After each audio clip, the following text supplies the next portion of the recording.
Cuando caminé hacia el tribunal con un abrigo empapado por la lluvia, mi hermana miró a su abogado y sonrió con burla como si esto ya hubiera terminado. Mi padre soltó una risa ahogada y mi madre simplemente resopló, mirando más allá de mí como si yo fuera una molestia. Su abogado se puso de pie y dijo: «Su señoría, esta es una simple disputa de herencia». No discutí. Puse una carpeta sobre la mesa, todavía húmeda por la lluvia. El juez se detuvo a mitad de su oración. Sus ojos se abrieron de par en par mientras susurraba: «No puedo creer que sea ella». El silencio se tragó la habitación.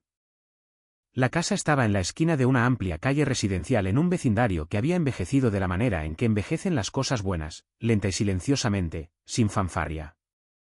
El roble en el patio delantero era más viejo que cualquiera en nuestra familia por al menos 30 años. El pórtico había sido repintado 2 veces en mi vida. Una vez en un amarillo pálido que no le sentaba bien, y otra vez de vuelta al blanco, que sí le sentaba. La cocina olía a café a cualquier hora del día porque mi abuela había mantenido una cafetera en el mostrador desde antes de que yo pudiera recordar. Y el hábito se había empapado en las paredes de la manera en que algunas cosas lo hacen cuando una casa ha sido habitada el tiempo suficiente para absorber a las personas en su interior. Mi abuela había vivido allí durante 41 años. Se había mudado con mi abuelo cuando mi padre tenía 12 años, cuando el vecindario era más nuevo y la calle tenía el tipo de tranquilidad que ya no existe de la misma manera. Mi abuelo murió en esa casa en 1997 rodeado de su familia. Y después de eso, mi abuela se quedó de la manera en que las personas se quedan en los lugares donde han sido amadas. No porque no pudieran irse, sino porque irse significaría admitir que la mejor parte había terminado. Ella no era una mujer suave. La imagen que tiende a establecerse alrededor de las abuelas es una de calidez y galletas y aprobación incondicional. Y aunque ella tenía calidez y abundancia, también era aguda de una manera que podía tomarte por sorpresa. Leía el periódico cada mañana y tenía opiniones sobre todo lo que contenía. Mantuvo las finanzas del hogar en un libro de contabilidad llevado a mano desde 1978. Las columnas eran inmaculadas. No tenía paciencia para las personas que confundían ser ruidoso con tener la razón. Y tenía una manera de terminar una mala discusión simplemente saliendo de la habitación que me resultaba tanto enfurecedora como instructiva en igual medida. La casa, para el momento en que se presentó el caso testamentario, había sido tasada en 340.000 pesos. El vecindario había cambiado a lo largo de los años en la dirección que hace que los valores suban. El lote era más grande que la mayoría en la cuadra. Había un garaje independiente que mi abuelo había construido él mismo en 1983 que sumaba los metros cuadrados a los ojos de los tasadores, y el interior había sido mantenido con el suficiente cuidado para que la estructura fuera buena y los arreglos cosméticos fueran mínimos. Era, en el lenguaje sencillo de los bienes raíces, una propiedad sólida en un área deseable. Para mi hermana, eran 340.000 pesos. Para mí, era la casa donde mi abuela había mantenido una silla junto a la ventana delantera para poder observar la calle en las mañanas. La cocina donde me enseñó a hacer su salsa de tomate cuando yo tenía 9 años, poniéndome de pie en un taburete porque yo era demasiado baja para alcanzar el quemador. La sala de estar donde me había sentado frente a ella en el año antes de que muriera y tuvimos el tipo de conversaciones que solo se vuelven posibles cuando alguien se acerca al final de su vida y ha decidido dejar de suavizar lo que quiere decir. Esas son dos cosas diferentes y esa diferencia fue al final a lo que se redujo todo el caso. Hay un tipo particular de dinámica familiar que no tiene un nombre exacto pero que la mayoría de las personas reconocen cuando se la describes. Un favorito designado, una ocurrencia tardía designada. Ambos tratados como actos naturales en lugar de decisiones que se tomaron y rehicieron a lo largo de los años. En nuestra familia, la favorita era mi hermana. La ocurrencia tardía era yo. Mi hermana era 4 años menor, lo que significaba que llegó cuando mis padres tenían más estabilidad, más paciencia y más dinero. También era más fácil de tratar de la manera en que a veces lo son los segundos hijos. Encantadora con los adultos, atenta cuando le convenía, hábil para fingir cercanía de una manera que se interpretaba como amor sin requerir mucha inversión. Mis padres no hicieron esto conscientemente. Quiero ser justa al respecto. Pero el efecto de 1000 pequeñas decisiones a lo largo de 20 años es indistinguible de la intención.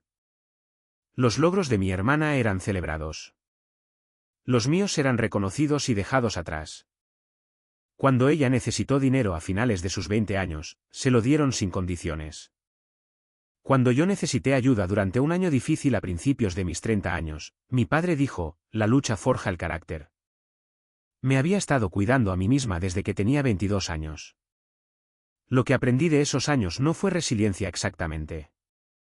Fue como operar sin la expectativa de una red de seguridad, lo cual es una cosa diferente. Mi abuela observaba todo esto con la atención silenciosa que aplicaba a todo lo demás. No comentaba a menudo. No era el tipo de persona que se insertaba en las dinámicas familiares de una manera que causara un conflicto abierto, pero veía lo que estaba sucediendo, y tenía opiniones que se guardó para sí misma hasta el último año de su vida, cuando decidió que ese era un lujo para el que ya no tenía tiempo. Mi hermana no visitaba a nuestra abuela a menudo. En los últimos 5 años de la vida de mi abuela, mi hermana la visitó quizás 6 o 7 veces en total. Enviaba mensajes de texto en los días festivos y llamaba ocasionalmente, y hablaba sobre mi abuela en las reuniones familiares con la calidez de alguien que valoraba la relación sin hacer mucho para mantenerla. Mis padres la visitaban con más regularidad, pero de manera práctica, ayudando con una reparación, trayendo comestibles en caso de mal tiempo, el tipo de presencia que es útil y también sutilmente transaccional. Yo la visitaba cada 2 semanas, no porque fuera estratégica al respecto. La visitaba porque me gustaba pasar tiempo con ella y porque era una de las pocas personas en mi vida que me hablaba como si valiera la pena escucharme. Veíamos películas antiguas los sábados por la tarde. Discutíamos sobre política de la manera en que solo puedes discutir con alguien con quien te sientes completamente cómodo sin que nadie salga herido. Me enseñó su receta de salsa de tomate, luego su bechamel, luego su método para limpiar el hierro fundido. Yo estaba a mediados de mis 30 años, lo que decía algo sobre los vacíos en mi crianza que ninguna de las dos expresaba directamente. Ella no era una mujer que dijera lo que pensaba en línea recta cuando tenía disponible una ruta más interesante. Pero se aseguró durante esos años de que yo entendiera lo que pensaba de mí, y yo me aseguré de que supiera que yo estaba allí y que me quedaría. Acepté el puesto como empleada de registros en el Tribunal del Condado cuando tenía 32 años, durante un periodo de mi vida en el que me estaba reconstruyendo después de un año que se había desmoronado silenciosamente. Había estado trabajando en roles administrativos desde mediados de mis 20 años, y el trabajo en el tribunal no era glamoroso. El salario era modesto, el horario era fijo y el trabajo en sí era en gran parte repetitivo. Pero tenía una cualidad que llegué a valorar más de lo que esperaba. El tribunal funcionaba con papel. Los documentos se archivaban, certificaban, sellaban y organizaban de maneras que creaban un registro público de exactamente qué había sucedido y cuándo. No había lugar para la ambigüedad. Una escritura existía o no existía. Un sello de fecha coincidía o no coincidía. La ley no era perfecta, y las personas que la practicaban no siempre eran honestas. Pero la arquitectura subyacente del registro estaba construida para sobrevivir a la deshonestidad. Estaba construida para atraparla. Encontré eso profundamente satisfactorio. Trabajé en la ventanilla de atención durante el primer año y me trasladé a la gestión de documentos en el segundo, lo que significaba organizar y verificar las presentaciones en todos los casos activos.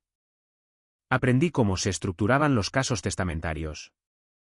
Aprendí qué hacía que una escritura fuera válida y qué la hacía vulnerable. Aprendí cómo un juez lee un expediente, no dramáticamente, sino con la atención particular de alguien que ha pasado años observando a las personas intentar construir una realidad a partir de papeleo selectivo y se ha vuelto muy bueno para detectar los vacíos. El juez que más tarde presidiría mi caso tenía su sala de audiencias 3 puertas más abajo de mi oficina. Pasaba por sus cámaras regularmente, archivaba documentos relacionados con sus casos y durante las tardes tranquilas me sentaba en la parte trasera de su sala durante los procedimientos abiertos. Lo notó una vez, le preguntó al secretario de turno quién era yo, y se le dijo que trabajaba en la gestión de documentos y que aparentemente encontraba interesante el derecho sucesorio.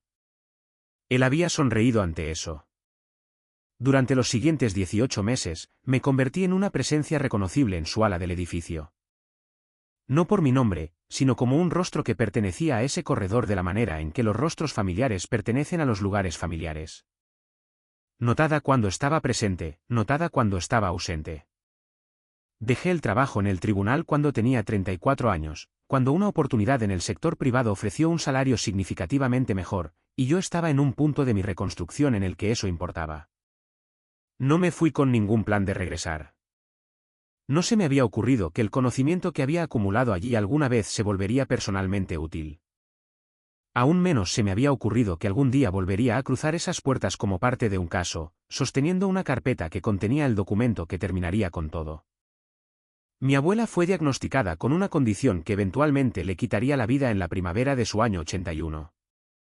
No nombraré la condición específicamente porque no es el punto de esto, pero era grave y progresiva, y avanzó en el plazo que describieron sus médicos, el cual fue más lento de lo que se temía y más rápido de lo que se esperaba. Le dieron entre 1 y 3 años. Vivió 22 meses. Lo que quiero decir sobre esos 22 meses es que no fueron la procesión sombría que la gente imagina cuando escucha sobre un diagnóstico terminal en alguien mayor. Mi abuela se sentía incómoda con esa palabra, no porque temiera a la muerte, había tenido mucho tiempo para hacer las paces con ella, sino porque implicaba un apagamiento que no coincidía con cómo pretendía pasar el tiempo que tenía. No estaba interesada en apagarse. Estaba interesada en terminar. Terminar significaba cosas diferentes en diferentes momentos. Significaba actualizar documentos de seguros, revisar la escritura y tener varias conversaciones con un abogado especializado en sucesiones a las que asistió sola y me resumió después. Significaba hacer una lista de los artículos que quería que tuvieran personas específicas y adjuntar notas escritas a mano a cada uno para que no hubiera confusión. Significaba decirme cosas que había llevado consigo durante décadas que había decidido que yo merecía saber. Algunas de esas cosas eran sobre mi familia y sobre lo que había observado durante años de ver la forma en que mis padres trataban a sus 2 hijas. No fue cruel en la forma en que dijo estas cosas. Fue precisa, lo que con ella era a menudo más significativo que la amabilidad. Dijo que me había visto navegar mi vida sin las ventajas que le habían dado a mi hermana, y que lo que me había visto construir sin ellas era algo que admiraba más de lo que había encontrado el momento adecuado para expresar. Dijo que lamentaba no haberlo dicho antes. Hablamos sobre el testamento durante una tarde de sábado en octubre del año antes de que muriera. El roble había adquirido el color rojo dorado completo que alcanzaba durante unas pocas semanas cada otoño y estábamos sentadas en la sala de estar de la manera en que siempre nos sentábamos, ella en la silla junto a la ventana. Yo en el sofá con una taza de la que siempre olvidaba beber. Me dijo que había cambiado el testamento. Lo dijo de manera sencilla, de la forma en que decía la mayoría de las cosas, no como un anuncio, solo como información que me estaba transmitiendo porque pensaba que yo debía tenerla directamente en lugar de a través de un abogado después de los hechos. El testamento original había dividido su patrimonio en partes iguales. La casa se habría vendido. Las ganancias se habrían dividido. Lo había escrito a principios de sus 70 años y no había pensado profundamente en ello desde entonces, asumiendo que una división equitativa era algo neutral y justo, y que la neutralidad se sentía correcta cuando no querías parecer favorecer a un hijo sobre el otro.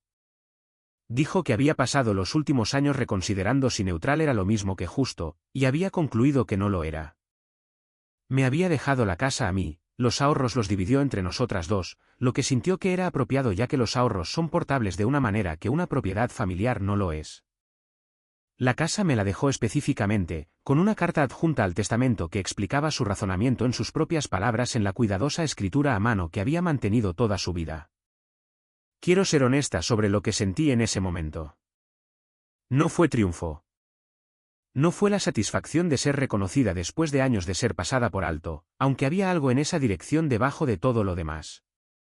Lo que sentí principalmente fue dolor, un dolor lento y específico que proviene de darte cuenta de que alguien te ha visto claramente y que la razón por la que lo sabes es porque se les está acabando el tiempo. Le di las gracias. Le dije que no era necesario. Me dijo que lo que era necesario no venía al caso. Lo que estaba sucediendo era que había tomado una decisión después de una cuidadosa reflexión y tenía la intención de que se mantuviera, y quería que yo lo supiera mientras ella todavía estaba viva para responder a cualquier pregunta que yo tuviera. No tenía preguntas. Simplemente me senté frente a ella en esa sala de estar mientras la luz de octubre se movía por el suelo y bebimos nuestro café y no hablamos más del tema porque algunas cosas no necesitan ser elaboradas una vez que se han dicho. Murió 14 meses después. El funeral fue un viernes a principios de diciembre. La iglesia olía a madera vieja y pulidor de bronce. Los bancos estaban a unos 2/3 de su capacidad. Había conocido a una gran cantidad de personas a lo largo de 81 años, y la mayoría de los que aún estaban vivos y tenían movilidad habían venido. Mi hermana se sentó en la primera fila entre mis padres. Lloró visiblemente, aceptando consuelo durante todo el servicio, mientras yo estaba sentada a 3 asientos de distancia y no lloré en absoluto. Había llorado en las semanas previas al funeral en mi apartamento en el automóvil camino a casa desde el hospital la noche en que murió. No quedaba nada cuando llegó el servicio. Me senté en el banco y sentí la ausencia de la manera particular en que la sientes cuando alguien ha sido una presencia constante y confiable en tu vida durante décadas y luego simplemente no está allí. Es una forma que no se vuelve a llenar rápidamente. Después del servicio, hubo una recepción en la casa de mis padres. Me quedé durante unas 2 horas, hablé con los familiares que habían viajado y me fui a casa alrededor de las 7 de la tarde y me senté en mi cocina durante mucho tiempo sin hacer nada en particular. El abogado de la herencia nos contactó 3 semanas después del funeral. Su carta llegó el mismo día tanto a mi hermana como a mí, como se requería, con un resumen de las disposiciones del testamento. La casa me la habían dejado específicamente a mí. Los ahorros se dividirían en partes iguales. Mi hermana me llamó esa noche. Debería decir algo sobre la llamada porque importa para entender lo que vino después. No llamó para expresar incredulidad o para pedir una explicación. Llamó ya segura de lo que había sucedido. Dijo que obviamente yo había manipulado a nuestra abuela durante esos años finales, posicionándome como la responsable para ganar su favor, y que no iba a permitir que se mantuviera lo que ella llamó una manipulación en el lecho de muerte. Reconocí el tono de nuestra infancia, el que sonaba como un agravio, pero en realidad era una posición de negociación, el movimiento de apertura en una campaña que ya había planeado. Le dije que el testamento había sido cambiado 14 meses antes de que nuestra abuela muriera, no en los días o semanas finales, y que se había hecho con la participación de un abogado de sucesiones y en pleno cumplimiento legal con cada requisito. Le dije que nuestra abuela había estado en excelente salud según todas las medidas clínicas en el momento en que se cambió el testamento y que yo tenía la documentación para respaldar eso si alguna vez se volvía relevante. Ella dijo que dudaba de eso. Le dije que la entendía. Presentó la petición 26 días después. Yo había sabido en algún lugar de una parte tranquila y organizada de mi mente que la demanda se avecinaba. La llamada no había sido una conversación. Había sido una declaración y la única pregunta era cuándo y a través de qué canal llegaría. Cuando la petición ingresó al sistema del condado y mi abogada recibió la notificación, el documento confirmó todo lo que yo ya esperaba. El reclamo era exactamente lo que mi hermana había telegrafiado por teléfono, que nuestra abuela había estado en un estado mental disminuido en el momento en que se cambió el testamento. Que yo había ejercido una influencia indebida y que el patrimonio debía redistribuirse de acuerdo con la división equitativa original. Yo había contratado a una abogada 2 semanas antes de que se presentara la petición, no porque tuviera información confirmando que era inminente, sino porque la llamada había hecho que la dirección de las cosas fuera lo suficientemente obvia como para que esperar pareciera tonto. Era metódica, que era lo que necesitaba, y tenía experiencia en litigios testamentarios específicamente. Leía todo 2 veces y hacía preguntas que a otras personas se les olvidaba hacer.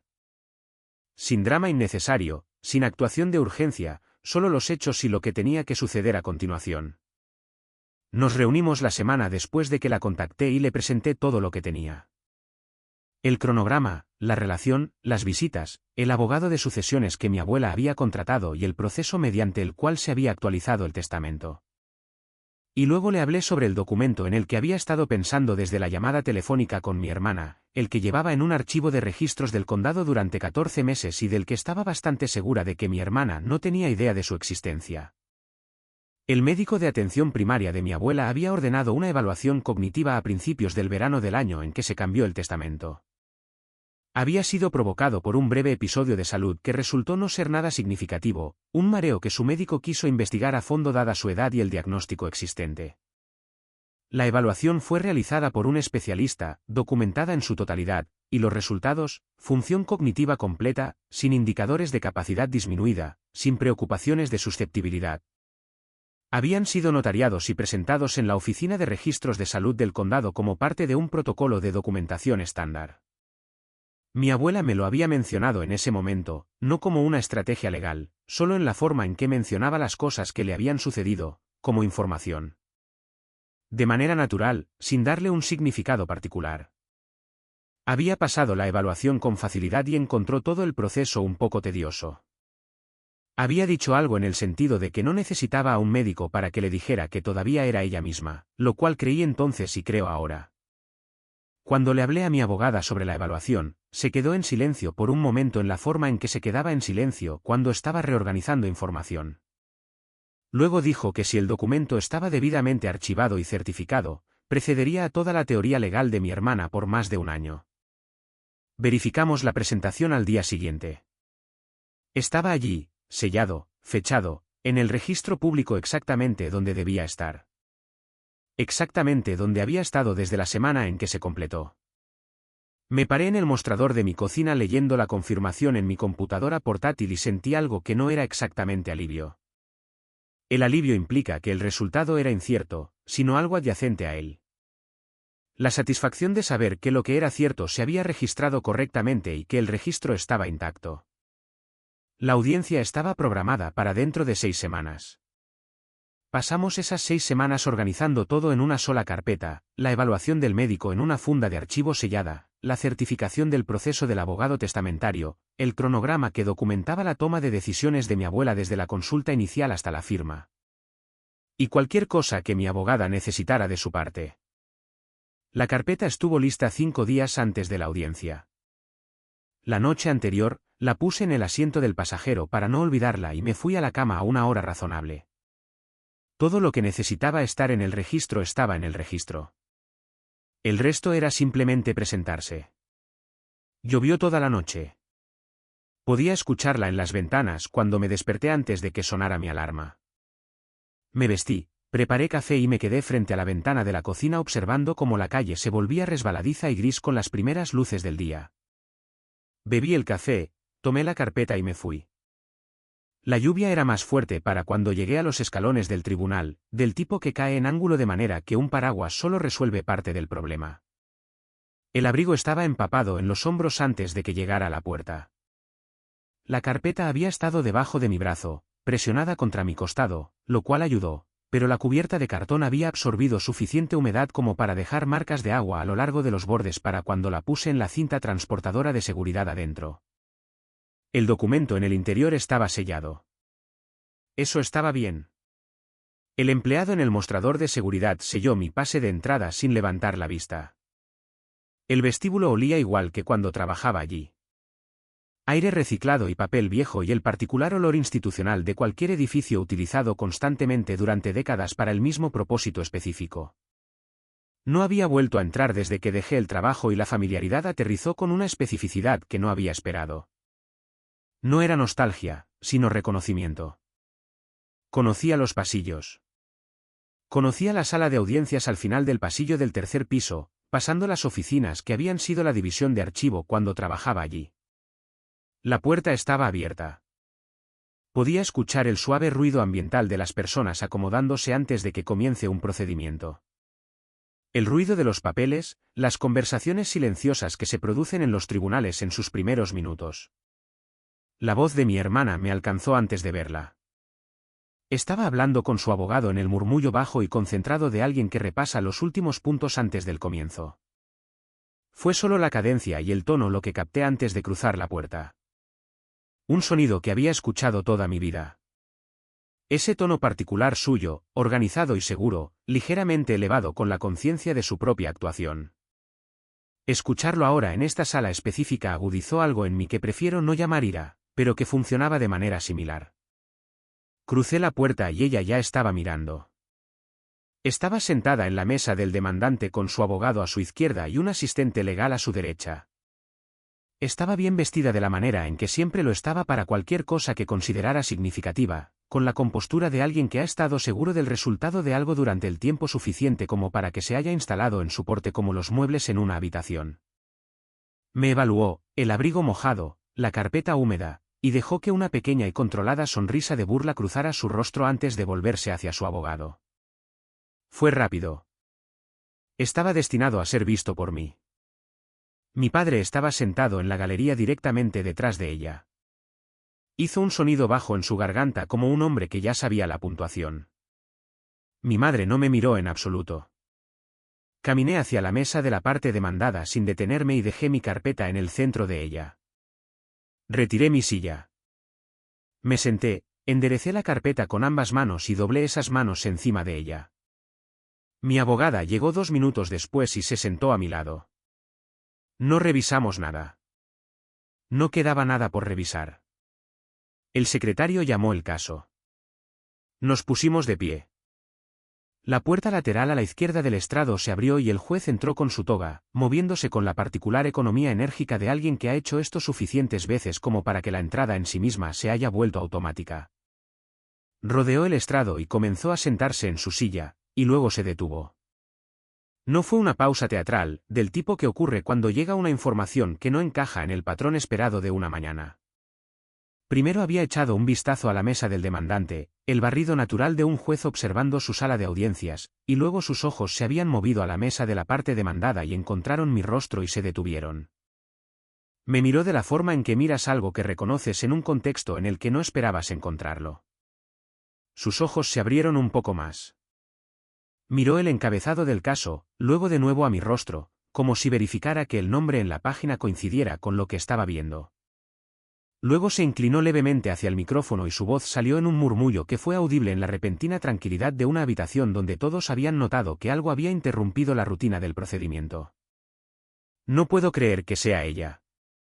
El silencio que siguió fue absoluto, no el silencio ligero y de espera de la apertura de una audiencia, sino el tipo de silencio en el que todos han escuchado algo que no debían, y nadie sabe cómo avanzar.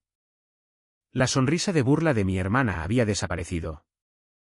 El bolígrafo de su abogado había dejado de moverse. Los brazos de mi padre se habían desdoblado. El juez se recuperó rápidamente. Se aclaró la garganta, ajustó los papeles frente a él y se volvió a instalar en el registro de la neutralidad profesional. Cualquier reconocimiento que hubiera sentido, y lo había sentido, había sido visible, estaba ahora contenido detrás de la compostura formal del estrado. Le pidió al secretario que confirmara a las partes, asintió cuando los abogados se identificaron e indicó que el abogado de la parte demandante debía proceder. El abogado de mi hermana se puso de pie. Era bueno en su trabajo de la manera en que un cierto tipo de abogado es bueno, suave, practicado en la actuación de la sinceridad. Habló sobre el deterioro de la salud de nuestra abuela, sobre el aislamiento. Esta fue una palabra que utilizó deliberadamente. Describió mis visitas regulares como un patrón de acceso que me había permitido dar forma a las decisiones de una mujer mayor durante un periodo vulnerable. Dijo que el testamento original representaba sus intenciones reales y que el cambio era una desviación que necesitaba ser corregida. Usó la palabra manipulación 2 veces en los primeros 2 minutos. Mi hermana asentía en intervalos calculados de manera demasiado perfecta, como alguien que ha ensayado sus reacciones. Cuando mi abogada se puso de pie, no igualó su volumen ni su fluidez. Fue más silenciosa y más específica. Dijo que teníamos una prueba para presentar antes de cualquier otro argumento. El juez asintió. Deslizó el documento de la funda dentro de mi carpeta y se lo entregó al secretario. El secretario miró el encabezado. Miró el sello de certificación en la parte inferior. Lo llevó al estrado con ambas manos. El juez leyó la sección superior. Hizo una pausa. Leyó la fecha. Miró el sello notarial. Miró el sello de archivo del condado. Volvió a la parte superior y comenzó a leer de nuevo, más lentamente esta vez, con la atención particular de alguien que ha encontrado algo que cambia la forma de lo que pensaba que estaba mirando. La habitación se había quedado en silencio. No el silencio atónito de antes, sino el tipo de silencio en el que la gente se queda quieta porque algo está sucediendo y aún no pueden verlo todo. Dejó el documento sobre la mesa. Miró al abogado de mi hermana. Consejero, dijo. ¿Cuándo se presentó esta petición? Su abogado proporcionó la fecha. El juez volvió a mirar el documento. ¿Y cuando alega su petición que el cambio de testamento se efectuó en un contexto de capacidad disminuida? Su abogado dijo que el cambio se había realizado en los meses previos al fallecimiento de la difunta. ¿Puede ser más específico? Su abogado proporcionó un rango de fechas. El juez tocó el documento una vez con su dedo. Esta es una evaluación cognitiva de un médico, dijo, realizada, certificada y archivada en la oficina de registros de este condado. Miró la fecha de presentación. 14 meses antes del cambio de testamento que usted está impugnando. El abogado de mi hermana abrió la boca. La evaluación documenta una función cognitiva completa, continuó el juez, todavía en el mismo registro nivelado, y no encuentra indicadores de capacidad disminuida o susceptibilidad a influencias externas. Colocó el documento plano sobre el estrado y miró directamente a la mesa del demandante. Este documento estaba en el registro público antes de que su petición tuviera una premisa fáctica. El abogado de mi hermana lo intentó de nuevo. Dijo que una sola evaluación realizada por un médico general no hablaba necesariamente del estado mental de la difunta durante el periodo específico en cuestión. Dijo que el deterioro cognitivo era progresivo y que las condiciones podían cambiar significativamente en 14 meses. Dijo que la evaluación, aunque se tomaba en cuenta, no era determinante. El juez escuchó esto sin interrumpir. Cuando terminó, dijo: «Consejero, ¿quién ordenó esta evaluación?» Una pausa. Creo que su médico de atención primaria, no la parte demandada. No, su señoría. Ningún miembro de la familia conectado con la parte demandada. No, su señoría. Un médico ordenó una evaluación cognitiva de rutina como parte de un protocolo estándar después de un episodio de salud, y los resultados se archivaron en el condado, y esos resultados documentaron una función cognitiva completa. Miró el documento una vez más.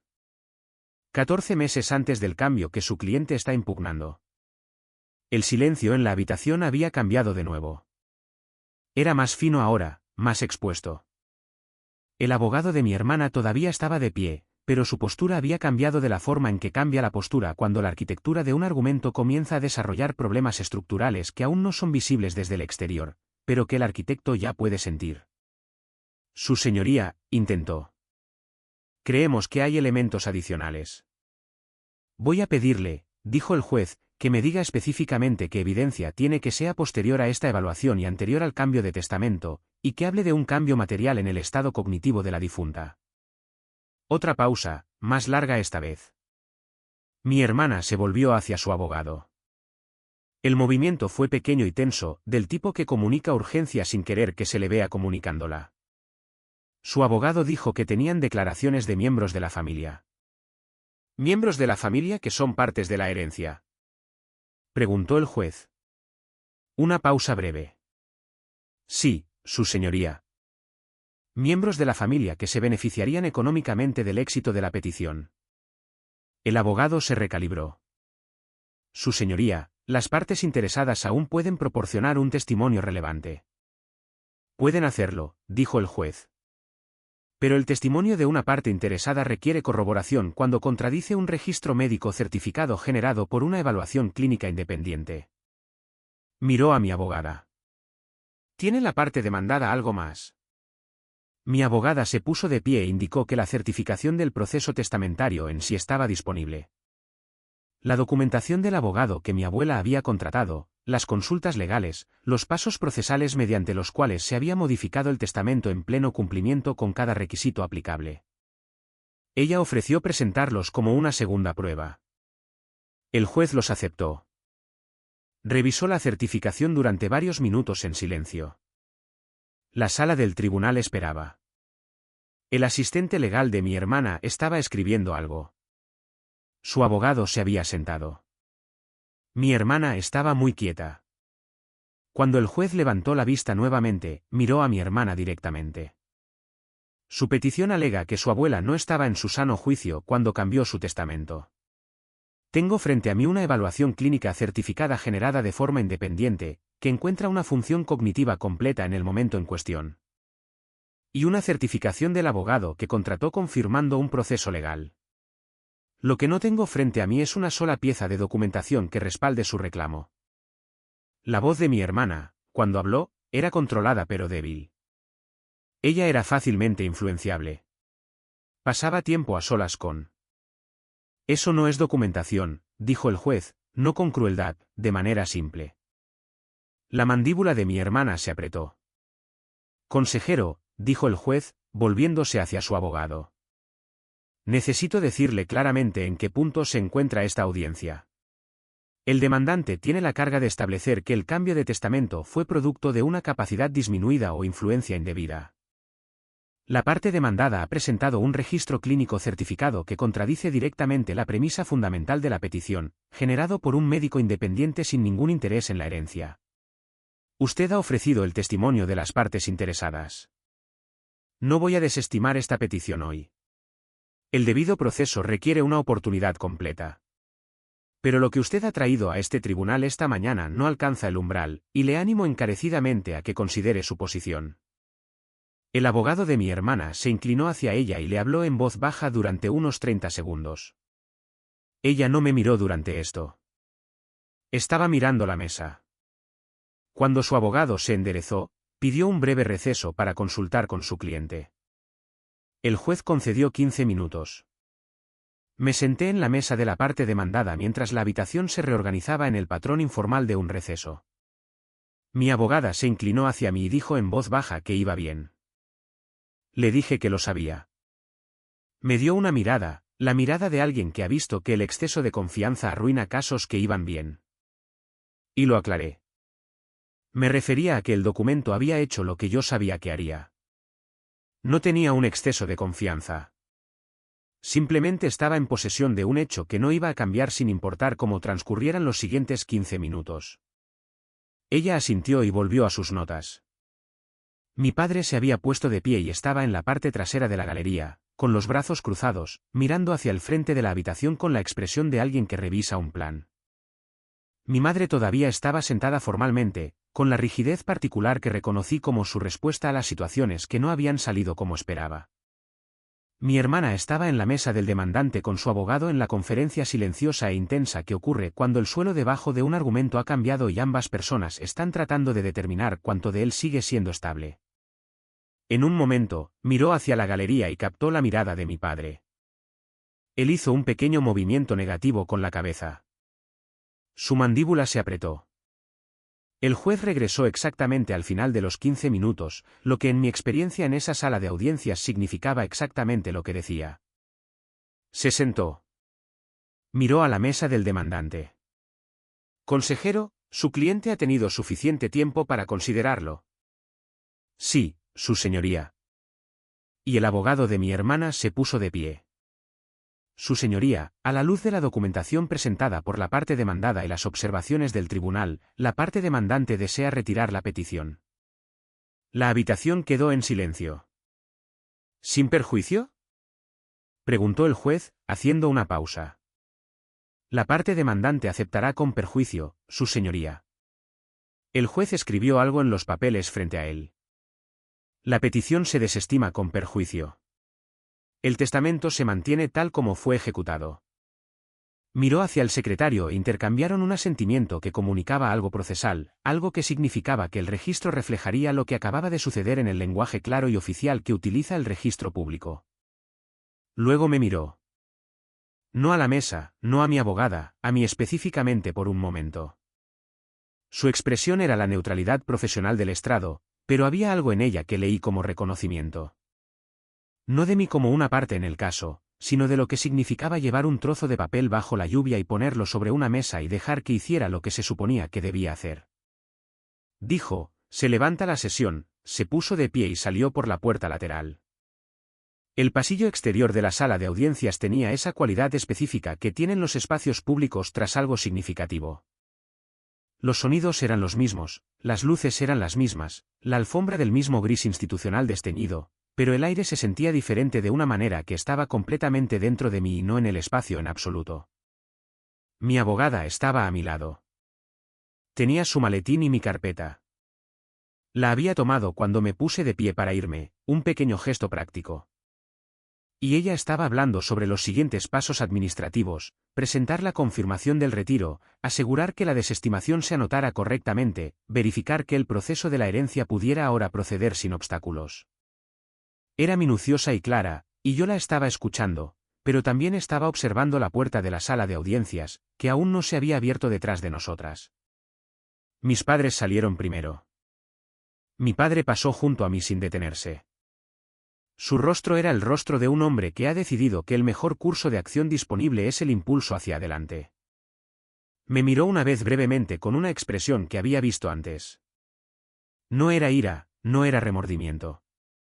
Era algo más cercano a un recálculo, la mirada de alguien que archiva información para uso futuro. Luego me pasó y se dirigió hacia el ascensor. Mi madre se detuvo. Se paró frente a mí en el pasillo por un momento que fue lo suficientemente largo como para ser deliberado y lo suficientemente corto como para negarlo si lo necesitaba. Su expresión no era suave. No era una disculpa. Era la expresión de alguien que acaba de ver que sucede algo que no puede explicar en los términos que siempre ha usado. Y esa desorientación aún no se había resuelto en nada con lo que ella supiera qué hacer. Dijo, ¿podrías habernos hablado sobre el documento? Le dije, no preguntaste. Me miró por otro momento. Luego caminó tras mi padre. Mi hermana salió al final con su abogado y se detuvo cuando me vio de pie allí. Su abogado siguió moviéndose, el instinto de un profesional, saliendo del encuadre de cualquier momento personal que estaba a punto de suceder. Me miró con la mirada evaluadora que había usado al comienzo de la audiencia, pero la evaluación se estaba ejecutando con información diferente, y ella lo sabía. Había algo debajo de la superficie de su compostura que reconocí de mi crecimiento. La mirada de alguien que ha probado una táctica que siempre ha funcionado antes y descubrió que esta vez no lo hizo. Ella dijo, a la abuela siempre le agradaste más. Pensé en eso por un momento. Pensé en lo que quería decir con eso y si era una acusación o una explicación o algo más. Ella me vio, le dije. Eso no es lo mismo. La expresión de mi hermana cambió de una manera que no pude leer por completo. Abrió la boca y luego la volvió a cerrar. Luego recogió su bolso y caminó hacia el ascensor. Me quedé en el pasillo un rato después de eso, sin hacer nada en particular. Mi abogada se acercó para pararse a mi lado y miramos por la ventana al final del pasillo. La lluvia había disminuido mientras estábamos adentro. Todavía estaba cayendo, pero suavemente ahora, del tipo por el que caminas sin apresurarte. Me devolvió la carpeta. El proceso de la herencia avanzó en las semanas posteriores a la audiencia. Hubo citas y papeleo y una reunión en la oficina de registros del condado que duró 45 minutos y no fue nada glamorosa, y terminó con un empleado sellando una página y archivándola. Me paré en el pórtico de la casa por primera vez como su dueña un jueves por la tarde a principios de la primavera, 2.5 meses después de la audiencia. El roble todavía estaba desnudo, pero había principios de capullos a lo largo de las ramas, y la luz tenía esa inclinación particular de principios de primavera que promete algo sin entregarlo todavía. Yo ya tenía una llave. La había estado llevando en el bolsillo de mi abrigo durante 2 semanas sin usarla, lo que reconocí como irracional, pero que se sentía correcto de una manera que no podía articular. La casa había estado vacía desde la muerte de mi abuela, mantenida por la administración de la herencia, y estaba esperando de la manera en que esperan las cosas cuando están listas. Puse la llave en la cerradura y abrí la puerta. El olor a café todavía estaba allí débilmente. No el olor a café fresco, no el olor de una cafetera recién hecha. La versión antigua de eso, la que se había empapado en las paredes a lo largo de 40 años de mañanas. El tipo de olor que pertenece a una persona específica y a sus hábitos específicos, y que persiste por más tiempo que la persona misma. Me quedé en la puerta durante mucho tiempo. La silla junto a la ventana delantera todavía estaba donde siempre había estado. La sala de estar se había mantenido. Nada se había sacado o movido desde que la herencia comenzó su proceso. Todo estaba donde ella lo había puesto. Fui a la cocina. La cafetera había estado en el inventario de la herencia. La había incluido en la lista como algo que quería conservar. Estaba en una caja en mi automóvil, una de las 3 cajas que había traído porque había estado pensando en este día durante meses, y sabía que necesitaba volver. La puse en el mostrador en el lugar exacto donde siempre había vivido. La llené, la encendí. Luego fui y me senté en el sofá frente a la silla junto a la ventana y esperé a que el café estuviera listo.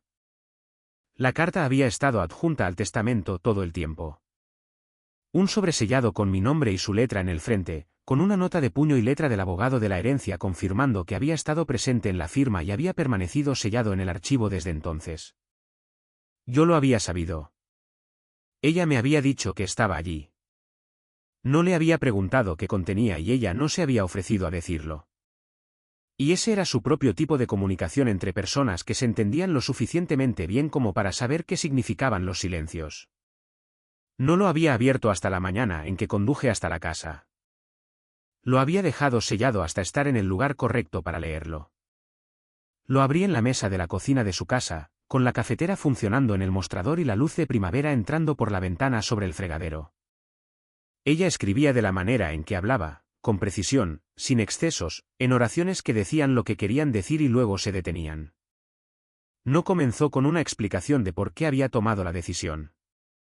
Comenzó diciendo que había notado cosas a lo largo de muchos años que no había encontrado el momento adecuado para decir, y que las estaba diciendo ahora por escrito porque quería que yo las tuviera en sus propias palabras y no filtradas a través de la interpretación de nadie más.